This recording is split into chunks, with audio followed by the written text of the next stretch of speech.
কি মনে করেছেন মাহলাবিয়া বানাচ্ছি? না, এই যে দেখুন দুধ ফাটিয়েছি। অনেক দামি চিজ ফিলাডেলফিয়া বানিয়েছি। ফিলাডেলফিয়া চিজটা অনেকগুলো কিনে বাসায় রাখবে, এটা সব বেকারদের স্বপ্ন, কিন্তু এত দাম। আজ আমি অর্ধেক দামেই আরো বেশি চিজ বানিয়ে দেখাবো। আমি চ্যালেঞ্জ দিয়ে বলতে পারবো এটা ফিলাডেলফিয়া থেকে কম নয়। স্বাদ এবং ঘ্রাণে একদম সেম টু সেম। প্রথমেই আমি ফার্মের গরুর দুধ নিয়েছি, আমি সবসময় এটা ইউজ করি, আপনারা তো দেখেছেন। সবসময় চেষ্টা করবেন খাঁটি গরুর দুধ নেওয়ার। আর একটা ভালো টক দই নেওয়ার চেষ্টা করবেন। আর যারা টক দই বানাতে পারেন হোমমেড টক দইও ইউজ করতে পারবেন। আর একটা স্টেনারের সাহায্যে আমি টক দইয়ের পানি ছড়িয়ে নিচ্ছি।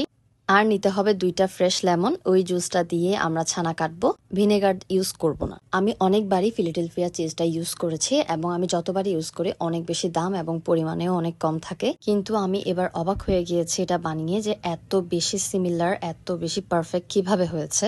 আমারও প্রথম ট্রাই ছিল। আমার পেজে এখন রিজনেবল প্রাইসে সবাই চিজ কেক খেতে পারবে, আমি চিজ কেকের দাম আরো কমিয়ে দিব। লেবুর রসের সাথে 1 চামচ টক দইও অ্যাড করেছি। দই দেওয়ার কারণ হচ্ছে দই দিলে ছানাটা আরো বেশি সফট হবে। গরুর দুধ ফেটে যাওয়ার পর ছানাকে সাথে সাথে পানি থেকে ছাড়িয়ে নিতে হবে এবং ঠান্ডা পানি দিয়ে ওয়াশ করার কোনো প্রয়োজন নেই এবং পানি ছড়িয়ে নিতে হবে। অনেকে ফিলাডেলফিয়া ইউজ করেছেন এবং জানেন এটা একটু দেখতে ইয়েলোইশ কালার অথবা অফ হোয়াইট। এটা হওয়ার মূল কারণ হচ্ছে বাটার অ্যাড করা হয়, সেজন্য আমিও বাটার অ্যাড করেছি। যখন আমি ব্লেন্ড করেছি তখনই আমি এটার থেকে ফিলাডেলফিয়ার স্মেলটাই পেয়েছি। তারপর আমি এটাকে স্কয়ার শেপ দেওয়ার জন্য আমার ছোট বোনের টিফিন বক্স ইউজ করেছি, বা এটা রাখতে পারবেন যে কোনো কাচের জারেও রাখা যাবে, এবং 2 ঘন্টার জন্য ফ্রিজে জমতে দিবেন।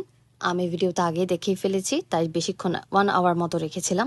শুধু চিজ কেক আর তিরামিসুর জন্যই যে শুধু এটা ইউজ করতে পারবেন এমনটা কিন্তু না, এটা ঝাল কোনো আইটেম অথবা স্যান্ডউইচে অনেক ভালো করে ইউজ করা যাবে। অনেকে বলবেন এটা বানানো কস্টলি, তবে একটু চিন্তা করুন, এখন অর্ধেক চিজের দামে 2টা চিজ পেয়ে গেছেন। এই রেসিপিটাকে সহজে খুঁজে পেতে শেয়ার করে আপনার টাইমলাইনে রেখে দিন।